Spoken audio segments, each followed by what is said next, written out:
This video will be reviewing label reading to identify whole grains. The best place to look to identify 100% whole grains is the ingredient list under the nutrition facts. You're looking for 100% whole grains listed as the first ingredient with no other refined grains following. Examples of whole grains would be whole wheat flour, whole oatmeal, whole rye, whole barley, whole corn. And refined grains would be things like refined wheat flour. The front of package can be misleading, and here are some red flags you want to watch out for. The label boasting made with whole grain, multi-grain can be red flags to products that aren't 100% whole grain. The color of the bread can also be misleading, and the fiber is not always a good indicator whether the product is whole grain either. Even though whole grains are a good source of fiber, manufacturers sometimes add fiber ingredients like bran to refined grains to increase the grams of fiber. This is not going to have the same benefits of whole grains, which have other nutrients that refined grains do not. So let's look at some labels. Some of the labels are pretty straightforward. This is oatmeal. If you look at the ingredient list, you can see the only ingredient is whole grain rolled oats. That would be a whole grain, no refined grains are listed, and we would expect this to be a good source of fiber, which it is, greater than 10% daily value for fiber. Here's a straightforward example of a refined grain. This is jasmine rice. Jasmine rice is a refined rice.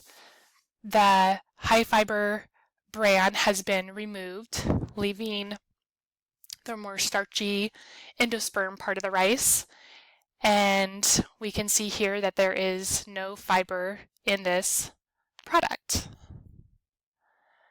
Another example of a whole grain, usually when the front of package says 100% whole grain, you can trust that this is going to be 100% whole grain. When you don't see the 100%, that's when you need to be cautious.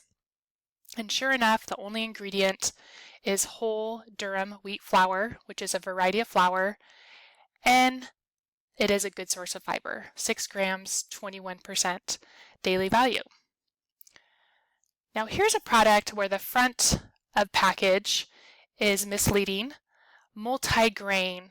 What that means is that there were multiple grains used to make this product, but it's not guaranteeing that the grains used are 100% grain.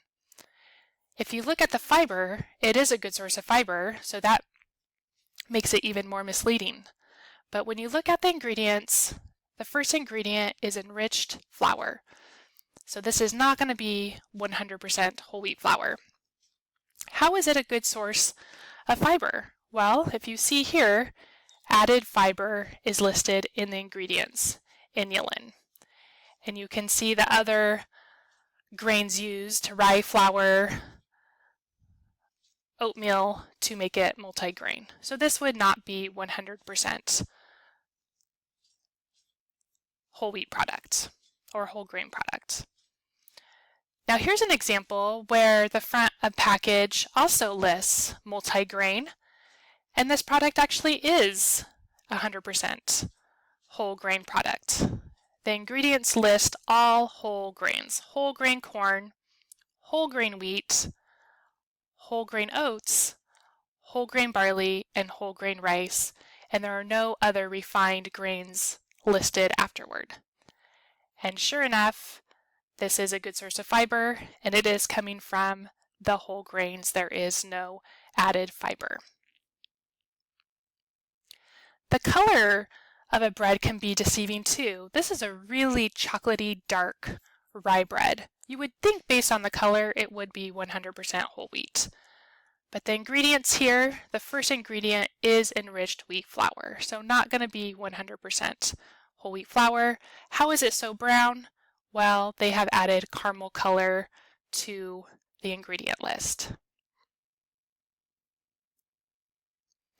Triscuits. Triscuits are one of my favorite crackers because I love the simple ingredients: whole grain soft white winter wheat, oil, and salt. You can see the 100% whole grain wheat here. I told you that that is usually a trusted front of package label. Even though this variety of wheat is soft white winter wheat, it's still a whole grain. It's just a variety of wheat. And you can see that it is a good source of fiber here on the nutrition facts. 100% whole wheat English muffins. Again, there's that 100% whole wheat. We see whole wheat flour as an ingredient. If you look further down, you are going to see rice flour and white corn masa flour, but this is just for the outer coating of the English muffins, so they don't stick together. The actual muffins are made from 100% whole wheat. They are a good source of fiber, and you can also see this whole grain stamp. If you see a whole grain stamp on the product, that's a handy way to identify products that are 100% whole grain. Sometimes they have a different stamp that means they're 50% whole grain or provide at least half a serving of whole grains. Just be aware that companies have to pay to use this stamp, so it is not on all whole grain products, especially those from smaller companies. Okay, couple examples left here. Dave's Killer Bread has a ton of great whole wheat ingredients, good source of fiber, and an example of Dave's Killer Bread that isn't whole wheat. You can see here that organic wheat is listed as the first ingredient, and then you can see in parentheses the first ingredient is going to be an organic wheat flour, and then listed is organic whole wheat flour. Keep in mind that when there's a mixture of whole and refined grains on the label, you know the product isn't 100% whole grain. It's also impossible to tell precisely what percentage of the product comes from whole grains in this case. But do remember that ingredients are listed from highest to lowest by weight, so the more whole grains you see in the first few ingredients, the better.